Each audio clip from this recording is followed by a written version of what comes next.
What if I told you there is a city in America where there are no property taxes, no utility bills, no formal law enforcement, and no rent? A place where people come not just to escape society, but to redefine it.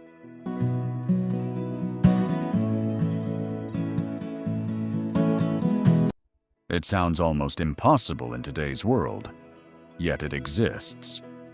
Hidden in the California desert is a community often called the last free city in America. This is Slab City, a place where freedom comes at a price and survival is entirely up to you. Slab City sits in Southern California, near the eastern shore of the Salton Sea, about 160 miles southeast of Los Angeles. It's not marked by city signs or borders, and it doesn't appear on most official maps as a recognized town. Yet, depending on the season, between 150 and 4,000 people call it home. In the winter, the population swells as nomads, retirees, artists, and wanderers arrive to escape colder climates. In the summer, when temperatures soar past 45 degrees Celsius, only the most resilient or desperate remain. The name Slab City comes from the concrete slabs that still scatter the desert floor. These slabs are the remnants of Camp Dunlap, a United States Marine Corps training base built during World War II. After the war ended, the base was decommissioned and eventually dismantled in the 1950s. What remained were these concrete foundations, empty, abandoned, and forgotten. Over time, people began to settle on the land, using the slabs as makeshift foundations for trailers, tents, and improvised homes. And so, a community was born, without permission, without structure, and without rules. But life in Slab City is far from easy. There is no government providing services, no infrastructure to rely on, and no safety net. Everything here must be built, maintained, or improvised by the people who live here. The economy of Slab City is unlike anywhere else. There are no traditional jobs in the sense of a structured workforce. Instead, the economy revolves around creativity, resilience, and tourism. Visitors come from all over the world, curious to witness this off-grid lifestyle. Some bring donations, money, food, water, or supplies. Others purchase handmade art, crafts, or services offered by residents.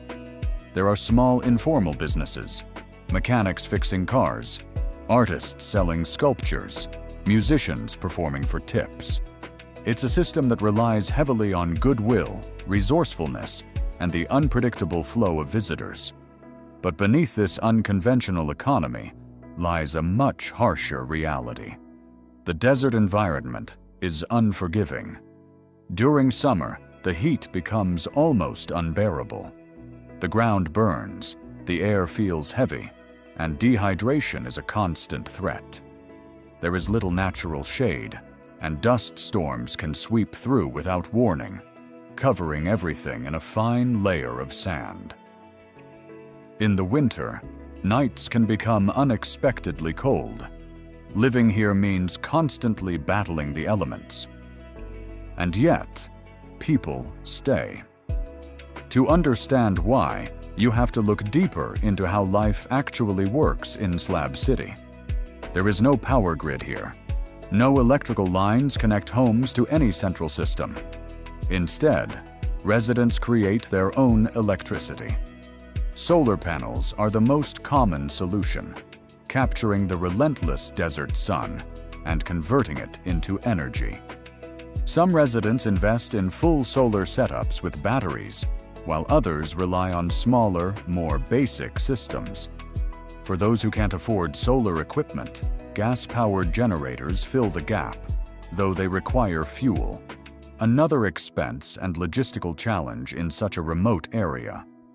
The roads in Slab City are rough and unpaved.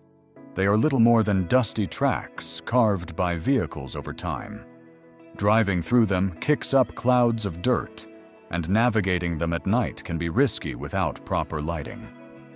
There are no street lights, no road signs, and no maintenance crews. If something breaks or becomes impassable, it's up to the community to deal with it, or simply work around it. Water, perhaps the most essential resource, is not readily available. There are no municipal water systems or pipes running underground. Residents must bring in their own water, often traveling several miles to nearby towns to fill containers. Some rely on deliveries, while others make regular trips themselves, hauling large tanks in trucks or trailers. Every drop is precious, and conservation becomes a way of life. Sanitation presents another major challenge. Without sewage systems, residents must find alternative ways to manage waste. Some use portable toilets or composting systems, while others dig makeshift solutions. Waste disposal is an ongoing issue, and while some residents take responsibility for maintaining cleanliness, others do not. This creates tension within the community and contributes to the harsh, sometimes chaotic environment. Shopping for basic supplies requires leaving Slab City entirely. The nearest towns, like Neeland or Brawley, are miles away. Residents must plan trips carefully, often stocking up on food, fuel, and necessities in bulk. For those without reliable transportation, this becomes a significant obstacle, forcing them to depend on others for help. And then there's the question of law. Slab City operates in a legal gray area. Technically, the land is owned by the state of California, but it is largely unregulated. There is no permanent police presence within the community.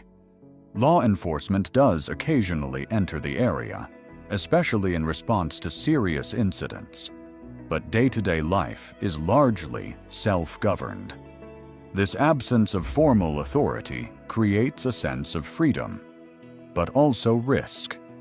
Disputes are often handled informally, and residents must rely on personal judgment and community relationships to maintain some level of order. For some, this lack of structure is exactly what draws them here. It's a place where they can live without oversight, without bills, and without societal expectations. For others, it can be dangerous, unpredictable, and isolating. Despite these challenges, Slab City is not without its landmarks and symbols of identity. One of the most famous is Salvation Mountain, a massive, colorful art installation rising from the desert landscape. Covered in layers of paint, adorned with messages of love and faith, it stands as a testament to human creativity and devotion. Built over decades by Leonard Knight, it has become a symbol of Slab City itself, a place where expression knows no boundaries. But what truly defines Slab City is its people. The community is a mix of individuals from all walks of life. Some are retirees seeking a simpler existence. Others are artists drawn to the freedom of expression. There are veterans, drifters, families, and individuals who simply had nowhere else to go. Each person brings their own story, their own reasons for being here. Life in Slab City is deeply communal, yet fiercely independent. Neighbors may share resources, help repair vehicles, or lend a hand during difficult times. At the same time, everyone is responsible for their own survival. There is a delicate balance between cooperation and self-reliance. Social spaces emerge organically. There are gathering spots where music is played, stories are shared, and connections are formed. Events and performances happen without formal planning, driven purely by the energy of the people involved. In many ways, it feels like a living experiment in what society looks like without formal structure. But it's not a utopia. Conflicts arise. Resources are limited. The environment is harsh. And the lack of regulation means that not everyone plays by the same rules. Living here requires a certain mindset, one that accepts uncertainty, embraces discomfort, and values freedom above stability. So why do people stay? Because for some, Slab City represents something that is increasingly rare in the modern world. Absolute freedom. No rent, no rules, no expectations. Just the open desert and the ability to live life on your own terms. But that freedom comes with a cost. There is no safety net if things go wrong. No guaranteed access to food, water, or healthcare. No protection from the elements or from others. Every decision carries weight, and every day is a test of resilience. In the end, Slab City is not just a place, it's a question. What does it truly mean to be free? Is freedom the absence of rules, or is it the presence of security? Can a society exist without structure, or does it inevitably create its own form of order? Slab City doesn't offer clear answers. Instead, it presents a living, breathing example of what happens when people are left to figure it out for themselves. It's chaotic, beautiful, harsh, and real. And as the sun sets over the desert, casting long shadows across the concrete slabs, one thing becomes clear. Slab City may not be the last free city in America, but it might be the most honest one.